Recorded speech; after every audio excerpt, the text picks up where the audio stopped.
Hello once again, and Tony here with a review of Tom and Jerry: A Nutcracker Tale, which was shown 4 days ago on YTV. The directors of this direct-to-video film were Spike Brunt and Tony Cervone, who wrote on a lot of projects like Animaniacs. And Brunt was also one of the writers of this film, aside from Tom Minton, and this was Joseph Barbera's posthumous work after he passed away on October 2006. So basically, Barbera conceived the story of this direct-to-video film in particular. And it starred the voices of Chantal Strand, Tara Strong, Ian James Corlett, Kathleen Barr, Gary Chalk, Trevor Duvall, Richard Newman, and Mark Oliver. Now, I love Tom and Jerry with a passion.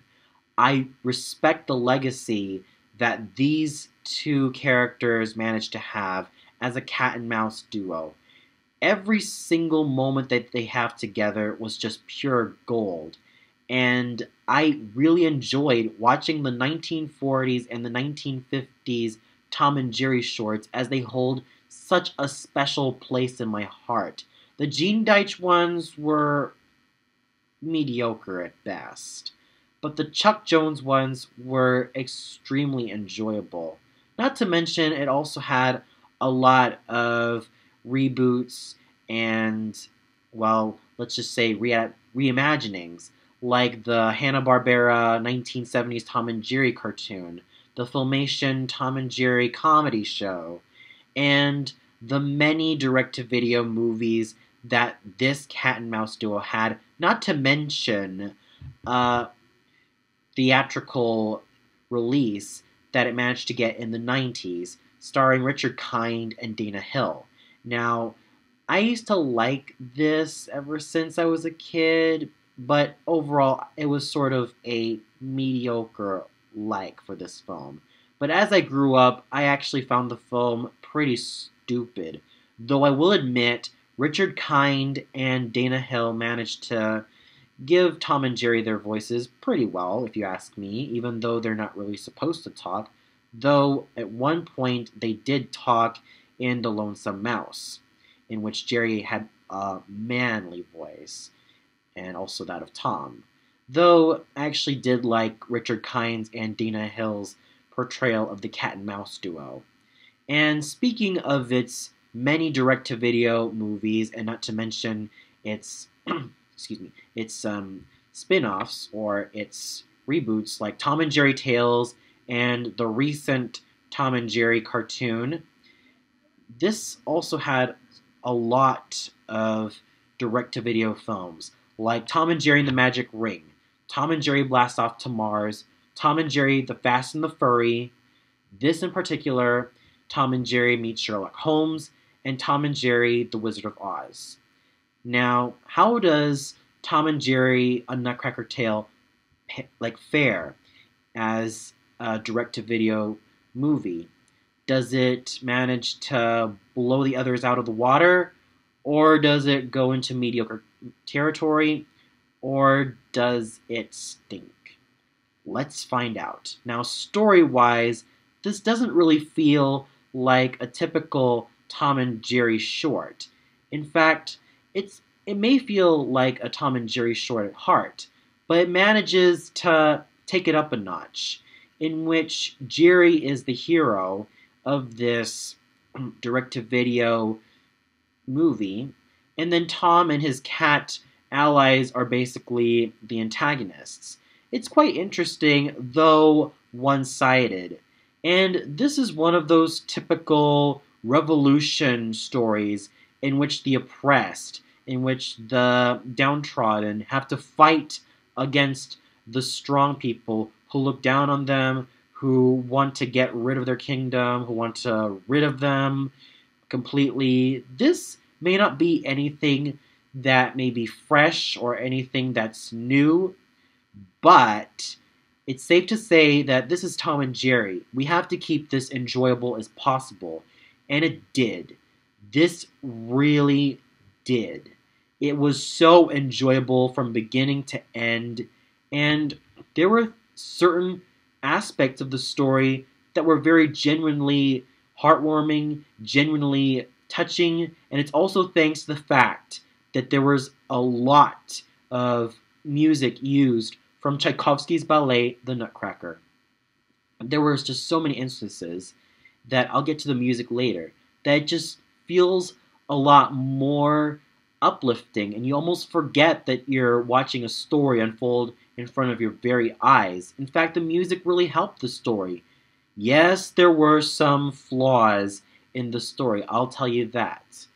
Like, how did the evil doctor guy manage to get up all the way up the mountain and pull Nellie's string as to where Jerry and Polly and the other toys are? How did he manage to get up there? That was just a major plot hole. And in fact, I like to call that doctor guy Dr. Asspull. Yes, he's called Dr. Malevolent, but at this point in the movie, I felt like it was best to call him Dr. Asspull because he came unexpectedly and we were given no backstory as to how the hell he got there. He was just there, just like that. And yes, this is also the typical save the damsel in distress, and I don't want to spoil the rest of the film, but anyways, I might as well just do it. What happened to Nellie before the end of the movie as she gets crushed and gets reborn as a toy that doesn't need a string to be pulled, that's almost like Pinocchio.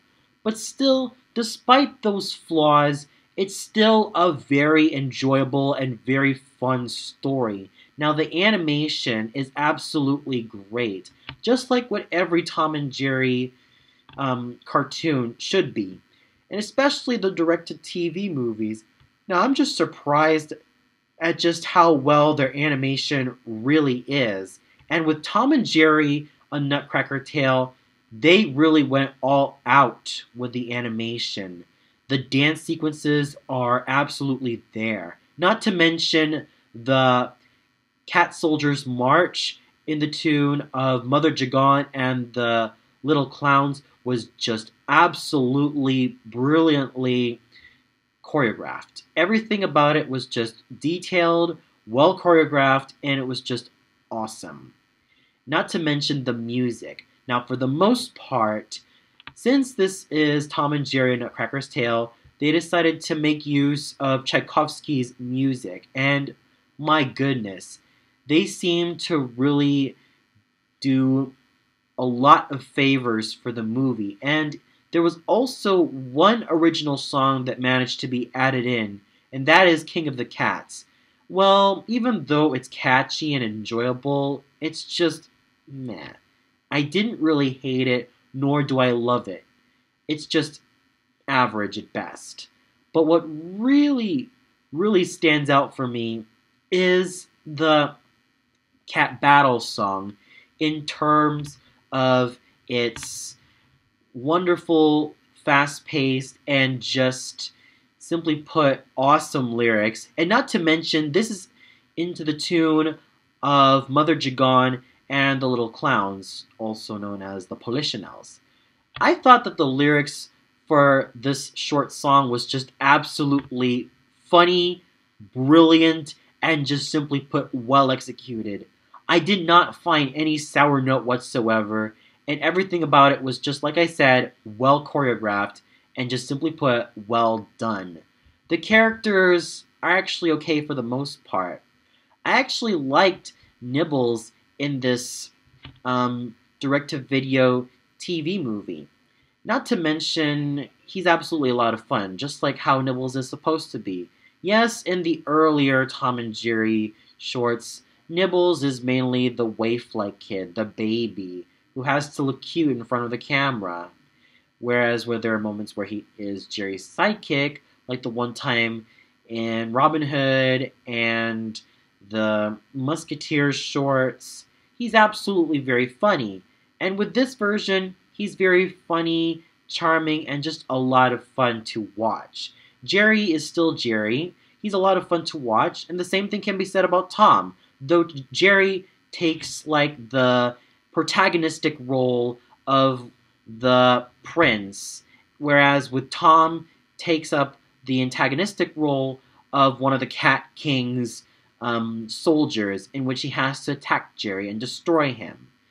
And the other characters are mainly okay, for the most part. Polly is a lot of fun to watch, though he's not really that deep as a character. The same can be said about Nellie.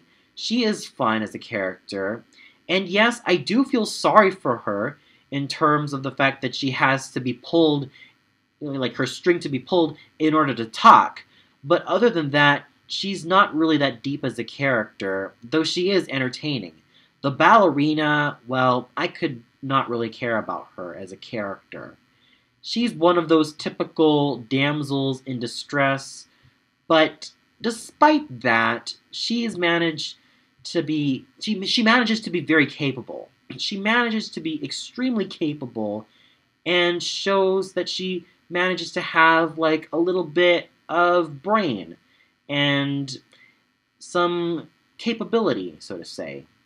I mean, she did find herself as the typical damsel in distress, but she didn't really take it to an obnoxious level.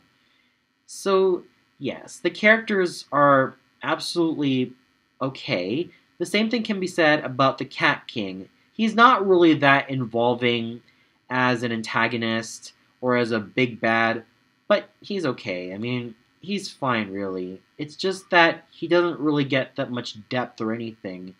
So overall, the characters, while not getting a lot of depth, are absolutely fun to watch from time to time. And it's all helped by the brilliant voice acting. Chantal Strand, who I heard in several cartoons, particularly in Super Duper Sumos as Prima, Sabrina, the animated series, as Gem, and even with My Little Pony Friendship is Magic. She basically portrays a lot of young girl and young teenage girl roles, though she does like break the pigeonhole and also voices young boys, though a lot of them are like below the ages of 12. Here, I thought she gave a very charming performance as Nibbles. And then we have Tara Strong voicing the ballerina. She was able to make the ballerina a very sweet character, yet also at times a cunning character, even though her character is not particularly deep or interesting. And then we have Richard Newman as the toy maker, and the toy maker awfully looks a lot like Santa Claus, and it's also implied that he is Santa Claus. He's able to give the toy maker a very gentle and very fatherly-like tone. Ian James Corlett as Polly is a lot of fun, especially because he has a lot of funny lines. Kathleen Barr as Nellie has such a sweet delivery, and basically all the voice actors manage to pull each of their roles off very well. So overall, among all the direct-to-video Tom and Jerry movies that I've gotten myself into so far, this, I have to say, really wipes their butts off, really. This manages to really beat the competition when it comes to Tom and Jerry direct-to-video movies. So I'm going to give Tom and Jerry A Nutcracker Tale a well-deserved 4 out of 5 stars. Sure, it does need work on the characterization, but it's still a very fun and enjoyable film that you could also show anybody, with whether they're a ballet fan, a Tom and Jerry fan, or an animation fan in general, or even a music fan. They will definitely enjoy this film from beginning to end. Well, that's all for now. Be sure to tune in to probably what's going to be my last Christmas-related video, and that is a review of an anime film that I am extremely excited to talk about, and that is none other than Satoshi Kon's Tokyo Godfathers. So, stay tuned for that, and until then,